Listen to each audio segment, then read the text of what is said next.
오늘 말씀은 여호와 체바오트라는 말씀인데요. 이 체바오트라는 말은 만군이라는 뜻인데 말 그대로 1000명의 병사를 거느린이라는 뜻입니다. 그래서 만군의 여호와라는 것은 숫자적으로 10,000명의 병사를 거느린 여호와 이런 뜻인데요. 이게 뭐냐면 싸우시는 여호와, 이기시는 여호와 이렇게 해석하시면 될 것 같습니다. 왜 우리말로는 만군의 여호와이지만 왜 제가 여호와 체바오트라고 말씀을 드리냐면 여호와는 나의 깃발이라는 말과 이 한국말로 하면 그 깃발과 이 만군이라는 말은 완전히 다른 뜻인데 설명을 들으면 이 두 가지가 헷갈려요. 깃발이라는 말도 전쟁에서 쓰고 승리케 하고 모여들게 하고 이런 뜻이었는데 이 만군의 여호와가 말은 다른데 비슷한데 이렇게 생각하실까봐 구별을 두기 위해서 체바오트라고 히브리어 그대로 말씀을 드리는 거예요. 체바오트라는 말은 우리말로는 만군의 여호와이지만 오늘 이렇게 말씀을 우리가 들으면 하나님의 어떠한 것을 우리에게 나타내 주시는 말이구나 라는 걸 알 수 있어요.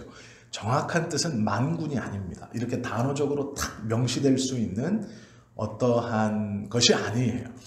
말씀하는 그걸 보면 여호와가 이 뜻이 어떤 말씀이구나를 우리가 알 수 있게 됩니다. 우리는 이제 여호와의 성호라는 것을 계속 보고 있죠. 그러면서 하나를 더 느끼셔야 돼요. 그게 뭐냐면 여호와의 성호를 배우면서 하나님에 대해 우리가 신지식이 점점 더 바르게 넓어지고 있는가. 무엇이냐면 하나님에 대해서 우리가 바르게 더 깨닫고 있는가. 이 깨닫고 있는가라는 건 깨달은 만큼 하나님이 나에게 더 풍성해지시는가를 중요하게 봐야 된다라는 것이죠. 하나님에 대해서 알아가면 신지식이 넓어지는 것인데요.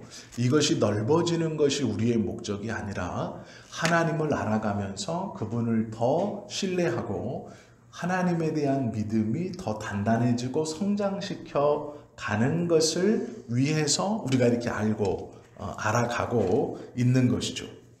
우리 스스로 하나님에 대해서 더 잘 알아가고 있는가? 그리고 하나님에 대한 믿음이 더 성장해 가고 있는가? 이것이 왜 중요하냐면 우리가 신앙의 침체기에 들어있을 때 이 하나님에 대한 알미 우리로 그 침체에서 건지시고 일어나게 하시는 여호와의 힘이고 능력으로 우리를 붙들어 주실 것이기 때문에 그렇다라는 것이죠. 하나님의 크고 위대하심을 알아가면 하나님에 대한 사랑과 신뢰와 믿음이 더 깊어지고 더 견고해져야 한다라는 것이죠. 여호와 체바오트라는 말은 만군의 여호와라는 것이죠. 하나님의 성호는요, 우리가 잘 생각해 보시면 알 수 있는 게 뭐냐면 그때 필요한 대로만 딱 알게 하세요. 즉 나는 여호와 하나님인데 나는 이렇고 이렇다 이렇게 말씀해 주지 않고요. 어떤 상황에서 어떤 환경에서 꼭 필요한 것만 딱 알게 하세요. 그때의 삶에 가장 필요한 하나님의 어떠한 부분을 그에게 알게 하시는 거예요. 우리는 감사하게도 이 성경을 통해서 하나님이 어떠한 하나님이다라는 것을 이렇게 쉽게 알아가고 알 수 있지만 이 당시의 믿음의 사람들은 자신의 환경에서 그 하나님이 꼭 필요할 때 그 하나님을 꼭 맞게만 보여주세요. 더 이상 많은 것도 알려주지도 않고 부족하게도 아니고 내가 처한 상황에서 내가 붙들어야 하고 의지해야 하는 하나님을 다 알게만 하신다라는 것이죠. 그것이 우리가 하나님께 은혜를 받고 있다라는 증거도 되고 이 믿음의 선진들이 고백하고 불렀던 또 하나님이 주셨던 그 하나님의 성호에 대해서 우리는 가장 합당한 때에, 우리의 삶에서 가장 합당한 때에 구별하여서 부를 수 있는 것이죠. 그렇기 때문에 하나님이 우리에게 알려주시고 보여주시는 이 하나님의 성호는 굉장히 중요합니다. 만군의 여호와라는 것은 한나의 입을 통해 처음으로 불려지죠. 3절에 보시면 이 사람이 매년 자기 성읍에서 나와서 실로에 올라가서 만군의 여호와께 예배하며 제사를 드리는데 라고 되어 있어요. 실로에 올라가 한나의 남편이 제사를 드리는데 이 사람이 만군의 여호와 앞에 제사를 드렸다 이렇게 기록하고요. 사람이 부르는 것은 한나가 만군의 여호와를 부릅니다. 즉 여호와 체바오트라고 하나님 앞에 나아간다라는 것이죠. 만군의 여호와의 성호는 사사시대 말기에 아이를 낳지 못하고 자신의 성경에 보면 대적이라고 쓰여져 있는 남편의 첩에게 핍박을 당하던 무시를 당하던 한나의 입에서 처음으로 불려진 말입니다. 한나는 사사시대 말기에 엘가냐의 부인이었습니다. 남편이 사랑은 했지만 아이를 갖지 못했어요. 아이를 갖지 못함으로 남편은 첩을 얻었습니다. 그 이름이 분인나입니다. 그런데 이 분인나는 자녀들을 낳았어요. 그래서 이 분인나가 아이를 낳지 못하는 한나를 핍박합니다. 남편은 그것을 딱하게 여겨서 실로에 하나님의 이름을 예배하러 나아올 때 예배를 드리고 그 또 예배하러 준비하러 온 제물 중 갑절을 한나에게 위로하는 마음으로 줍니다. 그러나 한나가 진정으로 원하는 건 그것이 아니죠.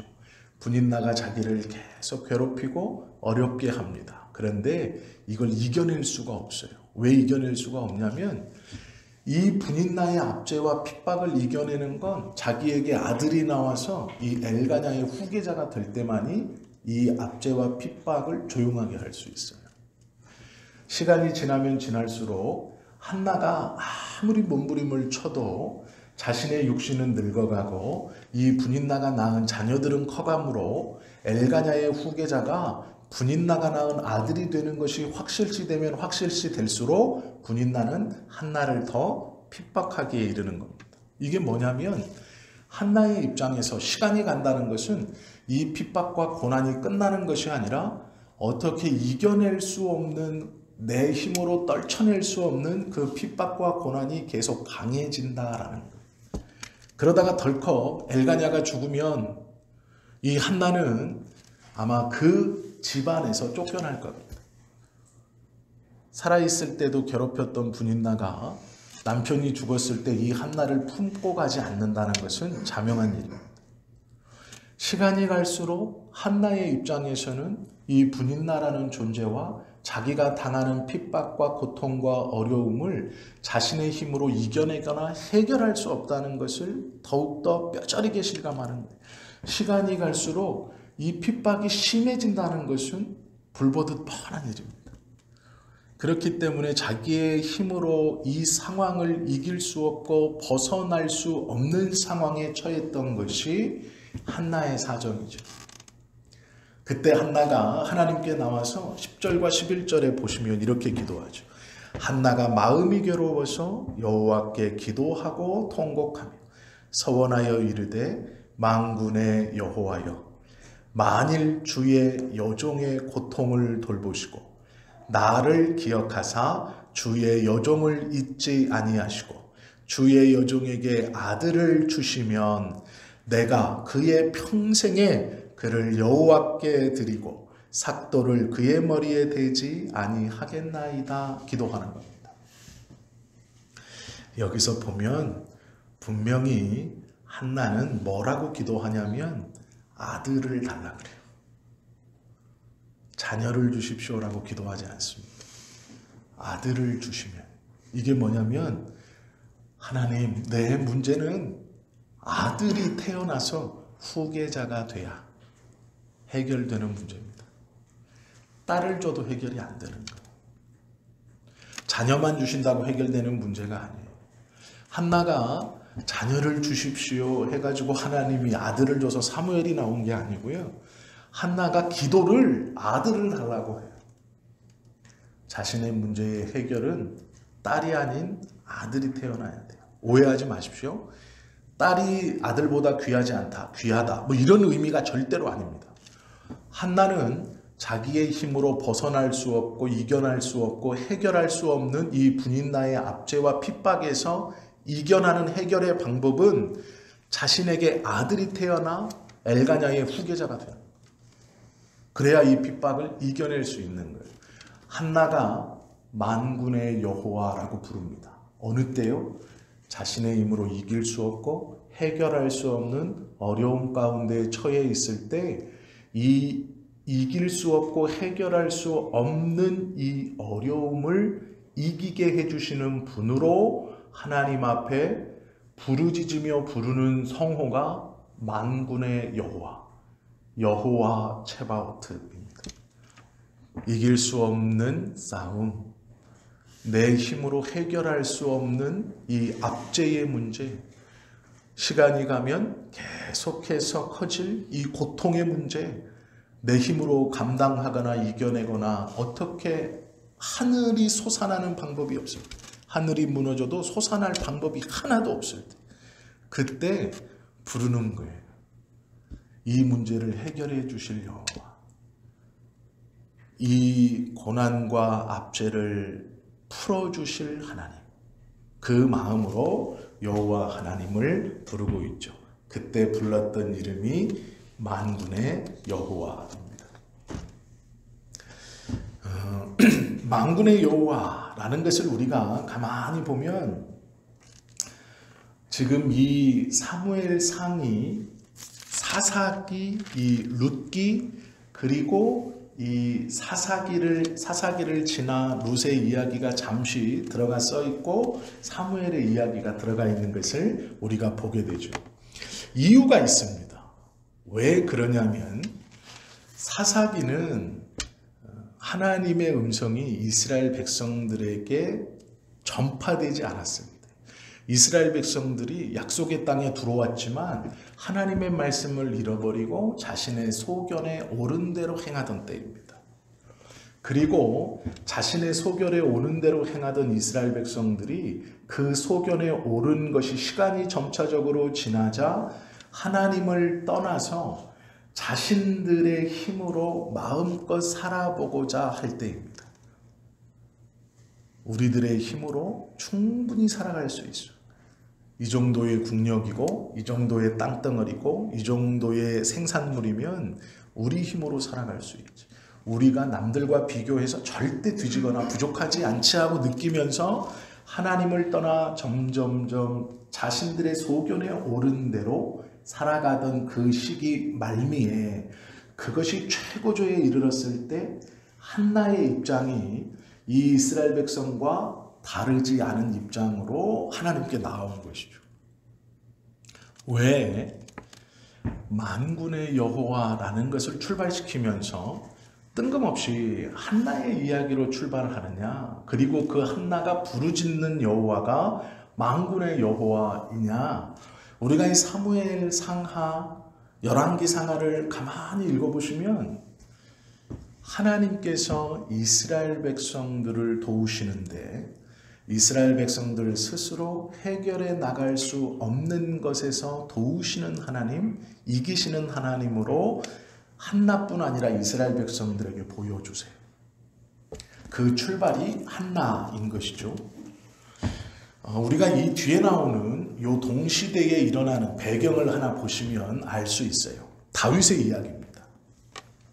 다윗이 부모님의 심부름으로 전쟁에 참여하고 있던 형들을 찾아가죠. 그때 블레셋과의 전쟁 중이었는데요. 이 블레셋과의 대치 상황이 약 40일 정도 진행되고 있었습니다. 가만히 생각해 보십시오. 이스라엘 군대와 블레셋 군대가 딱 부딪혀서 서로 노려보고 있습니다. 그런데 시간이 얼마나 지났냐면 40일이 지났어요. 이건 돌아갈 수도 없고 덤빌 수도 없는 팽팽한 대치 상태예요. 그런데 문제는 저쪽에서 나온 장수가 우리가 다 아는 골리앗입니다. 골리앗이 얼마나 용맹하고 무서웠는지 이스라엘 백성들이 골리앗을 못 해보는 거예요. 그래서 40일 동안 서로 대치만 하고 있는 겁니다. 이 당시의 상황에 40일이 대치한다는 것은 막대한 군량과 돈이 소모되는 거예요. 그리고 엄청난 스트레스를 받고 있는 겁니다.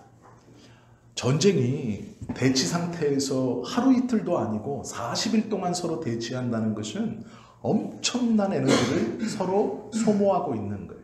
그런데 한쪽은 블레셋의 장군인 골리앗이 나와서 큰 소리를 팡팡 치고 있는 상황이고, 한쪽은 이러지도 못하고 저러지도 못하고 저 골리앗의 큰 소리를 듣고만 있는 입장이에요.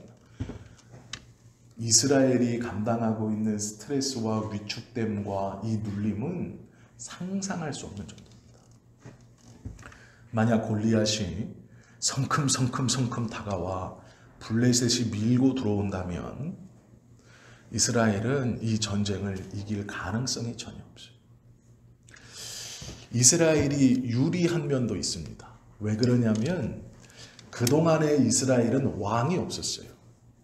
왕이 없었는데도 하나님께서 이 조각조각 나눠져 있는 이스라엘 백성들을 때로는 유다 지파와 어떤 지파, 때로는 무슨 지파와 무슨 지파, 때로는 어떤 지파와 어떤 지파를 사용해서 암몬도 물러나게 하시고 모압도 물러나게 하시고 블레셋도 물러나게 하셨어요. 그런데 블레셋 입장에서 보니까 12지파를 통솔하는 왕이 생겼어요. 그리고 이 왕이 성경의 대로라면 번쩍번쩍한 갑옷을 입고 제일 높은 곳에 앉아 있어요. 그리고 이스라엘 군대가 대오를 맞추어 쫙 서 있는 겁니다. 블레셋이 밀고 들어가고 싶어도 불안감이 있는 거예요. 어떤 불안감이 있나요? 저들에게 왕이 생겼다는 거예요. 그리고 12지파가 다 모여 있다는 거예요. 예전 같으면 어디서 듣도 보도 못한 선지자라고 하는 사람이 여호와의 음성을 들었다고 나와서 자신들의 국경하고 붙어있는 2지파 내지 3지파의 병사들을 모아서 쳐들어와가지고 막 싸우다가 도망가면 자신들도 또 돌아가서 다시 흩어지고, 이 선지자가 죽는 날 동안에는 아유 제가 살아있으니까 못 가겠다 이랬던 때예요. 그런데 그때도 땅을 밀리지 않고 가지고 있었던 이스라엘 백성들이에요. 그 좋은 가나안 땅을 그 선지자가 2-3지파, 3-4지파 모여서 막아내고 밀어내고 하면서도 뺏기지 않았던 이스라엘이에요. 그런데 지금 왕이 있어요. 12지파가 다 모여 있습니다. 그러니까 블레셋의 입장에서도 골리앗이 아무리 뛰어나고 아무리 해도 이거를 함부로 밀어버칠 수가 없는 거예요. 왜냐하면 첫 전투입니다. 이스라엘이 왕을 가지고 치르는 첫 번째 전투. 이스라엘의 사기도요 만만치 않은 거예요. 우리도 이제 왕이 있는 거거든. 12지파가 다 모였거든. 왕의 명령 아래 12지파의 젊은이들이 칼을 들고 다 모여 있어요. 의기양양합니다. 40일의 대치 속에서 왜 블레셋이 그 골리앗을 앞세우고도 못 쳐들어오냐면 그래도 왕이 있었기 때문이에요. 이스라엘 백성들이 그래도 우리도 왕이 있다. 우리가 이제 12지파가 다 모여 있다. 블레셋 해볼 만하다. 그러니까 골리앗이 그 중심인 여호와 하나님을 계속 모독하는 거예요. 이게 사기를 떨어뜨리는 방법이에요. 골리앗을 두고도 블레셋이 쳐들어오지 못한 이유는 이스라엘의 초대 왕인 사울이 버티고 서 있었고 12지파가 진을 이루고 있었어요. 블레셋의 입장에서 선지자 사사가 나와서 2-3지파 데리고 왔을 때도 밀렸고 밀고 들어가고 팽팽한 싸움을 하다 결국 밀렸어요. 그런데 지금 왕 아래 단결된 12지파의 군인들이 다 모여 있는 거예요. 함부로 못 들어갑니다. 그러나 시간이 갈수록 점점점 더 의기양양했던 이스라엘이 주눅이 들기 시작해요. 이거 될 수 있을까 했던 블레셋이 의기양양해져요. 그렇게 40일이 지난 전투예요. 그러면 전세는 이미 기울어져 있는 거죠. 블레셋은 갈수록 의기양양해지고 이스라엘은 갈수록 자존감이 떨어지고 있는 거예요. 우리가 왕이 있지만 이길 수 있을까? 그리고 계속해서 모욕하는 것이 여호와 하나님의 이름이에요. 그런데 아무도 반론을 제기하지 못해요. 아무도 맞서 싸워 나가려고 하지 못해요. 왜요? 무섭거든요. 시간이 지날수록 이 전쟁은 이스라엘의 패배로 굳어지는 전쟁입니다. 사울을 왕으로 세우고 첫 번째 벌어진 대규모 전투에서 이스라엘이 패한다면 나라는 그냥 흩어지는 거예요. 왕이 섰고 12지파가 모였으면 대승을 거둬야죠.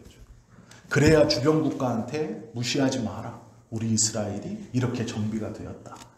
하나님께서 우리에게 이런 승리를 주신다라고 자신 있게 말할 것인데 이 첫 전투에서 패한다면 그 다음은 왕이 세워졌어도 전투에서 계속해서 첫 번째 전투에서 진다는 건 그 다음 전투도 계속 질 가능성이 많다는 것이고 숨죽이고 암몬과 모압을 위시한 주변 이방 국가들은 이 전쟁을 주시하고 있어요.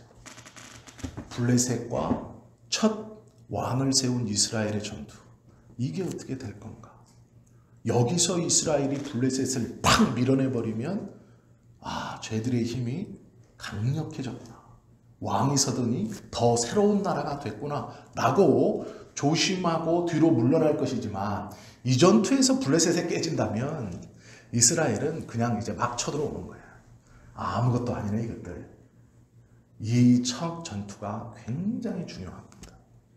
그런데 그때 우리가 아는 것처럼 이 중요한 전투에 다윗이 등장합니다. 그리고 사울 왕도 반대하고 골리앗도 비웃었던 이 다윗이 전투에 나가면서 하는 말이 그것이에요.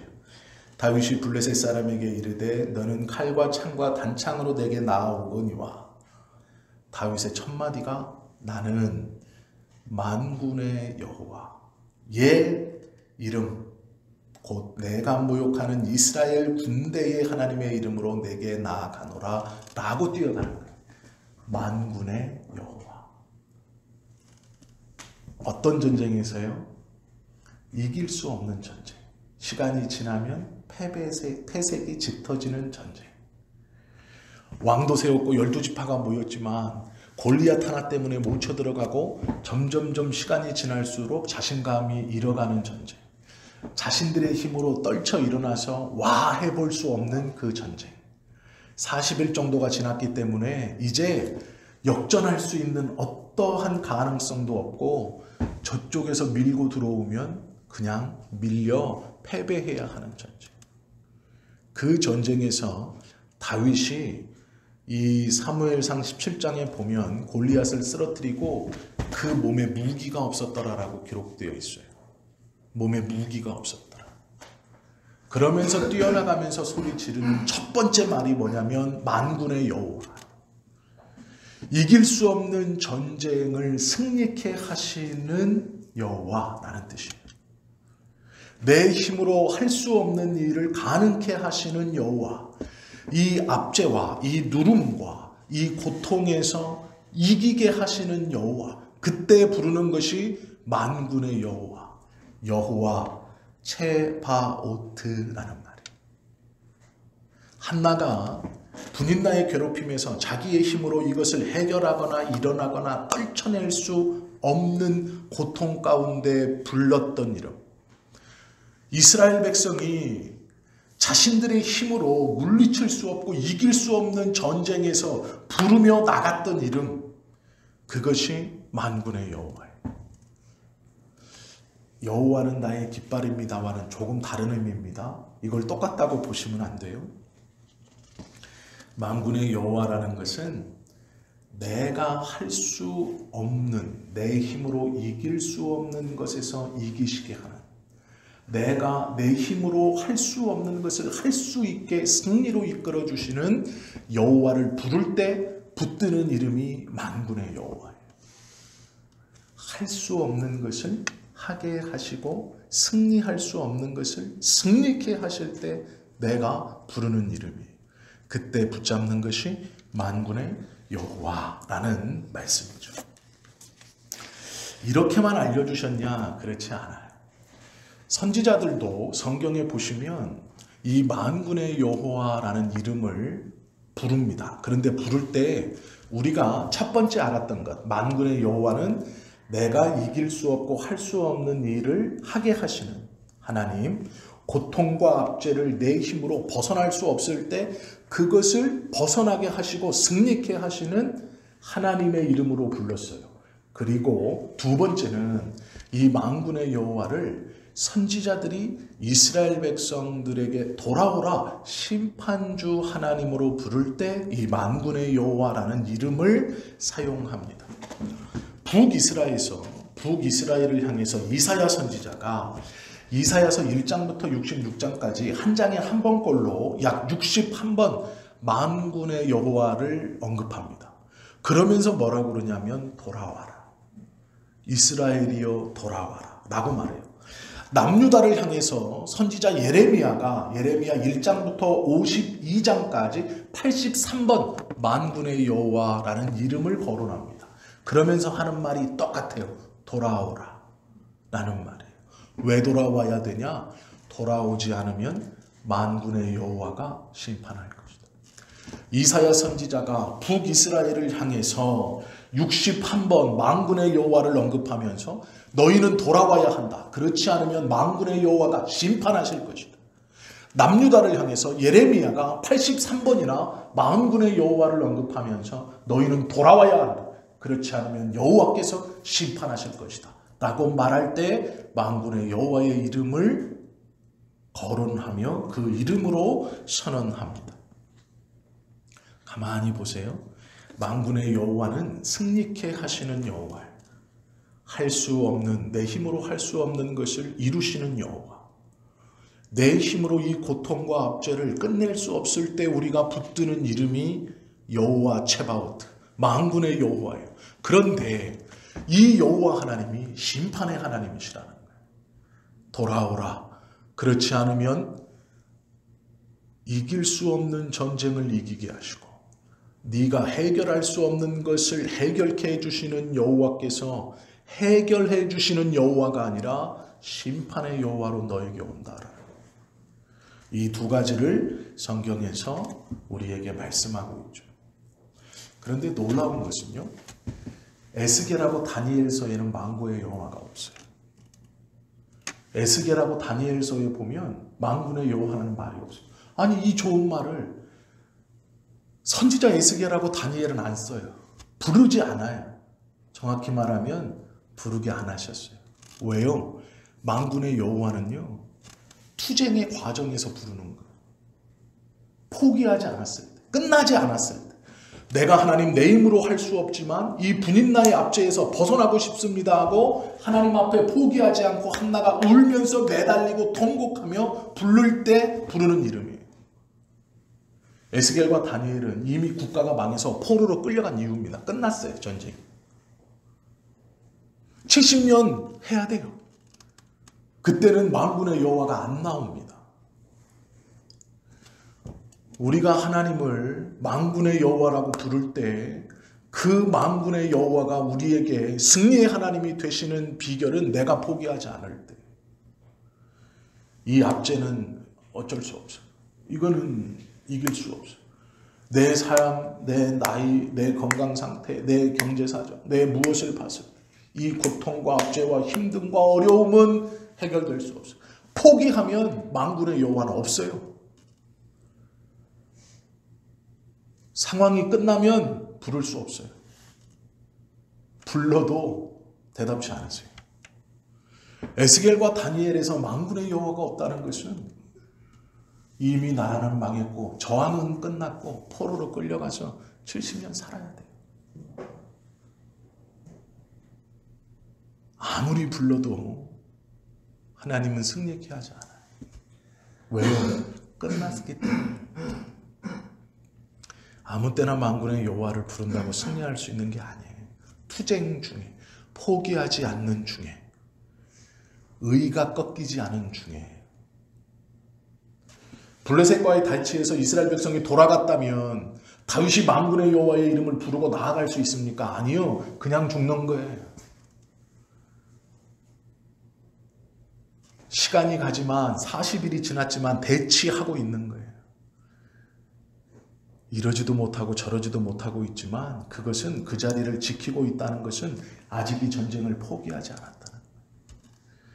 골리앗의 무서움도 알고 그가 모욕할 때 한마디도 못하지만 그 자리를 버티고 서 있는 거예요. 저들이 골리앗 앞세워서 와 하고 밀고 들어오면 죽을 수도 있다는 것을 짐작할 수 있지만 버티고 서는 거예요. 대오를 흐트러뜨리지 않는 거예요. 포기하지 않는데. 그때 만군의 여호와의 이름을 부를 때 그 승리를 허락해 주시는 거예요. 이것이 여호와 체바오트입니다.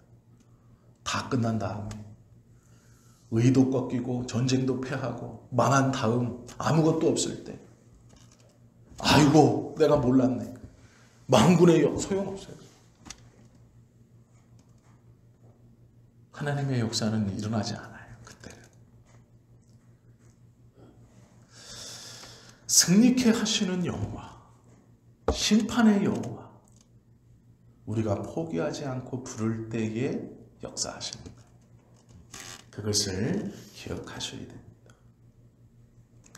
만군의 여호와라는 말은 학개서에서는 13번, 스가랴에서는 52번, 말라기에서는 24번이 나와요.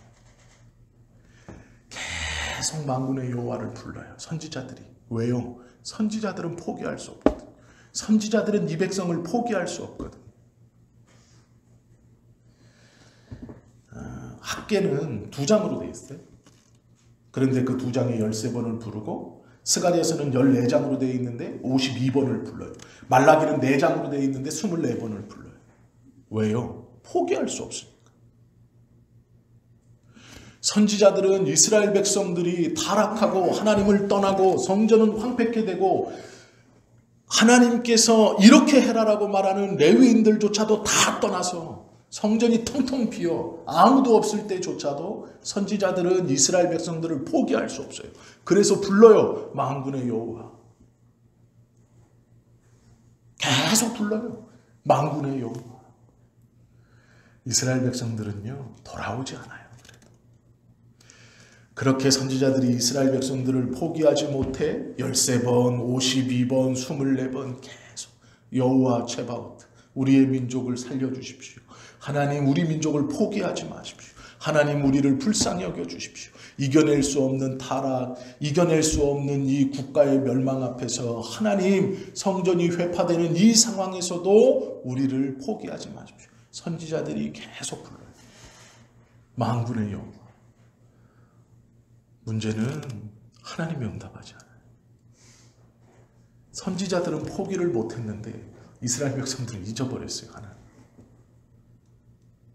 세상에 한나가 선지자도 아닌데 하나님 앞에 만군의 여호와를 부르면서 아들을 주십시오 했을 때 아들을 줬는데 목동 다윗이 만군의 여호와의 이름으로 간다 하고 무기도 없이 쫓아나가 골리앗을 무너뜨리시는 하나님, 그래서 승리케 하시는 그 하나님이 당대에 내노라 하는 선지자 학개, 스가랴, 말라기가 부르는데 대답이 없어요. 왜요? 이스라엘 백성들은 하나님을 잃어버렸어요. 기억하지 않아요. 만군의 여호와를 더 이상 원하지 않아요. 포기한 거죠. 끝난 거죠. 하나님은 침묵하세요. 우리가 이것이 어떤 의미인지를 잘 생각해 보셔야 돼요. 만군의 여호와가 어떤 의미로 우리에게 다가와야 하는지를 잘 생각해 봐요. 또 하나 오해하시면 안 되는 게 있어요. 우리의 힘으로 싸워 이길 수 없어 대적에게 짓눌려 괴로움을 당하고 있을 때 우리가 유일하게 부를 수 있는 이름이 만군의 여호와. 따라서 만군의 여호와를 부르는 사람은 자신의 나약한 힘이 아니라 하나님의 힘으로 그것을 이기게 하시는 기적을 볼 거예요. 그런데 문제는 만군의 여호와의 이름만 부른다고 되는 게 아니에요. 그런 경우가 있죠. 성경에 보면 한나가 만군의 여호와를 의지하여 아들 사무엘을 낳은 이 실로에 등장해서 그 기도를 드릴 무렵 이스라엘은요 전쟁 중에 있었어요. 블레셋과. 이 블레셋은 계속해서 이스라엘을 괴롭혀요. 왜 그러냐면 가나안 지역을 둘러싸고 있는 암몬과 모압. 원래 이 가나안 지역이 여러 이방 나라들이 모여 살던 곳이에요. 풍요한 곳이었기 때문에 물도 있고 물론 사막도 있지만 목초지도 있고 살기에 참 좋았어요. 그리고 주변에 흙도 있고 돌도 있어서 성 쌓기도 좋았어요. 그리고 높은 산 아래에 성을 쌓고 자신의 성 뒤로 산 아래로 성을 쌓으면서 이 산이 천연 방어막 역할을 했어요. 그래서 요 앞쪽만 방어하면 되는 거예요. 그래서 이 가나안 지역에는 산줄기가 있고 그 줄기를 따라 성들도 있고 그 산에서 바위를 가지고 돌을 가지고 성 쌓기도 유리했어요. 그리고 근처에 호수가 있고 조금 더 나가면 바다가 있어서 먹는 것도 풍부했습니다. 강수량도 좋아서 거기가 비옥한 목초지가 형성됐어요. 그래서 짐승을 키우기도 좋았어요. 그래서 원래부터 이 땅은 빈 땅이 아니었고 원래 그곳에 살던 사람들이 있어요. 그런데 그 사람들이 밀려났습니다. 이스라엘이 차지하면서 암몬과 모압이 외곽으로 쫓겨났어요. 이 가나안 땅 변방으로 쫓겨났어요. 이들은 갈 데가 없습니다. 그래서 바깥에 있다가 조금 힘이 키워지면 들어와서 약탈해서 다시 도망가고 하던데 그러나 블레셋은 달라요. 블레셋은 애굽과 이 광야가 막고 있고 블레셋은 바나나처럼 길게 3개의 항구를 갖고 있는 나라가 블레셋입니다. 그러면서 이 블레셋은 지중해하고 무역을 했어요. 이 3개의 항구로 풍요로운 나라였어요. 그리고 이 블레셋은 이쪽에서 애굽이 쳐들어오지 않아요. 애굽은 풍요로운 땅이기 때문에 전쟁을 하면서 사막을 건너서 올 필요가 없어요. 가나안에 갈 필요도 없어요. 왜 그러냐면 가나안에서 풍부하게 나오는 것을 싸들고 자기들한테 와요. 물건을 사기 위해서. 자기들은 항구를 3개나 갖고 있거든. 그래서 이 항구를 중심으로 나라가 형성돼 있어요. 바나나 모양으로 이렇게. 그래서 이 가나안 땅에서 야 우리 저 항구를 좀 갖자 하고 쳐들어 내려오면 열심히 막다가 자 2번째 항구만 지키면 돼 하고 하나 후퇴. 그러면 얘들은 여기에 들어와서 이 항구를 지키기 위해서 못 내려와요. 내려와도 또 하나 후퇴 이러면 돼요. 그리고 힘 키워서 다시 밀고 올라가서 항구를 찾으면 돼요. 블레셋이라는 나라는 이스라엘 백성들이 광야를 뱅뱅뱅 돌 때 청동기 문화였어요. 이미 그들에게 날카로운 단창들이 있었어요. 이스라엘 백성들이 몽둥이를 가지고 여리고성 함락시킨다고 몽둥이 들고 이러고 서 있을 때 그들은 청동기 문화 철기 초기였어요. 날카로운 무기들을 이미 갖고 있었고 화살촉을 만들 수 있는 그 무기들을 이미 다 소유하고 있었어요. 그들은 노투구를 쓰고 있었어요. 이스라엘 백성들은요 가나안 땅에 들어가서 블레셋한테 노투구를 사와서 썼어요. 이렇게 풍요로운 블레셋이 이스라엘하고 대적하고 있는 거예요. 블레셋은 아주 뛰어난 민족이기도 했고 머리가 아주 좋은 민족이기도 했고 이 항구를 통해 굉장히 부유한 나라예요. 그리고 그들의 기골은 장대했어요. 애굽에서 가나안을 쳐서 들어오는 것을 바나나 모양으로 막고 있는 나라이기도 했고 가나안에서 애굽으로 내려가는 것을 막고 있는 나라이기도 했어요. 중간에 낀 나라. 바나나처럼 3개의 큰 항구를 가지고 지중해와 무역하면서 부유하게 있는 나라가 블레셋이었어요. 이 블레셋과의 전쟁에 들어왔을 때 저들은 다 투구 쓰고 방패 끼고 있는 거예요. 이스라엘 백성들이 가지고 있는 무기는 다 블레셋에서 사온 거예요. 엄밀히 말하면 메이드 인 블레셋. 칼 들었는데 메이드 인 블레셋. 블레셋 무기를 가지고 지금 블레셋하고 싸우고 있는데 생각을 해보세요. 블레셋이 좋은 무기를 팔았겠어요? 안 팔았죠. 좋은 무기를 팔 리가 없죠. 그런데 대치하고 있는 거예요. 그때 다윗이 등장한 겁니다. 블레셋의 기술이 얼마나 발달했냐면 골리앗이 차고 있는 다윗이 양손으로 이렇게 해서 도리깨질하듯이 걸고 그 칼 위로 번쩍 뛰어서 양발로 칼을 팍 눌러 골리앗의 머리를 잘랐다고 성경은 기록하고 있어요. 칼이 이렇게 길어지려면 굉장히 큰 기술이 있어야 이렇게 길어집니다. 도끼가 아니고요. 칼이 이렇게 골리앗이 칼로 휘두를 만한 길이로 칼을 만들려면 굉장한 재련 기술이 필요해요. 높은 고온에 이걸 청동기로 만들면 깨지고요. 부딪히면 깨지고 구리로 만들면 부딪히면 휘어져요.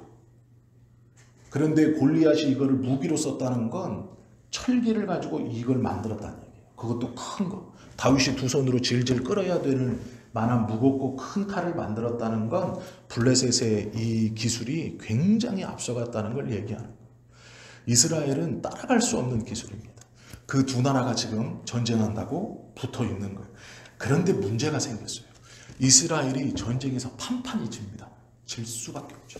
이 한나의 시대에 사무엘 1장의 시대에 지고 있어요. 계속. 그때 이스라엘 백성들이 계속 지자 사무엘상 4장에 보면 여호와께서 어찌하여 우리로 오늘 블레셋 사람 앞에서 패하게 하십니까? 라고 말해요. 여호와께서 어찌하여 우리로 오늘 블레셋 사람에게서 패하게 하십니까? 무기를 따지면 당연히 지죠. 어떻게 이겨요? 강철금 가지고 이만한 것 가지고 덤비는 사람들한테 그 사람들한테 무기를 사서 쓰는 나라가 어떻게 이겨요? 못 이기죠. 이스라엘 백성들이 하나의 꾀를 냅니다. 사무엘상 4장 3절 4절에 제가 읽어드릴게요. 백성이 진으로 돌아오매 이스라엘 장로들이 가로되 여호와께서 어찌하여 우리로 오늘 블레셋 사람 앞에 패하게 하셨는고 여호와의 언약궤를 실로에서 우리에게로 가져다가 우리 중에 있게 하여 그것으로 우리를 우리 원수들의 손에서 구원하게 하자 하니 이에 백성이 실로에 보내어 구룹 사이에 계신 만군의 여호와의 언약궤를 거기서 가져왔고 엘리의 두 아들 홈니와 비느하스는 하나님의 언약궤와 함께 거기 있었다. 이 사람들이 블레셋과의 전쟁에 패하고 나서 만군의 여호와의 언약궤를 우리에게로 가져오면 승리할 것이다. 만군의 여호와의 상징인 언약궤가 우리에게 있으면 이 전쟁에서 승리할 것이다 라고 언약궤를 메고 나옵니다. 우리는 그 결말을 알아요. 언약궤도 빼앗기고 전쟁에 쳐 3만 명이 죽습니다. 이스라엘의 대부분의 남자들이 죽었다고 보시면 돼요. 3만 명이란 숫자는 적은 수가 아닙니다. 지금도 3만 명이라는 숫자는 적은 수가 아니지만 이 당시의 전쟁에서 3만 명이 죽었다는 것은 엄청난 수가 죽은 거예요. 국가의 존립이 휘청휘청 되는 겁니다. 그것뿐만이 아니에요. 우리 안으로 가지고만 들어오면 이기게 해줄 것이다 라고 믿었던 여호와의 만군의 여호와의 언약궤까지 빼앗겨요. 만군의 여호와를 언제 부르나요? 부족처럼? 승리의 비결처럼? 부르면 하나님이 승리해 주시겠지 라고 하는 마음으로 내가 부르기만 하면 내 옆에만 두면 무조건 승리? 블레셋이라는 나라 해볼 수 없지만 왜 우리를 지게 하셨을까? 우리가 주문을 안 해놓구나. 내가 이 일을 하기 전에 만군의 여호와를 부르고 했어요. 내가 이 일을 하기 전에 하나님 앞에 기도하고 했어요. 그게 아니죠. 평소에 하나님을 경배하지 않았고 평소에 하나님을 섬기지 않았고 평소에 하나님께 예배하지 않았고 그 일 앞두고 기도 안 해서 진 게 아니에요. 평소에 하나님의 말씀을 청종치 않았기 때문에 진 거예요. 그런데 책임을 어떻게 돌리느냐? 만군의 여호와의 언약궤만 있으면 이길 거다.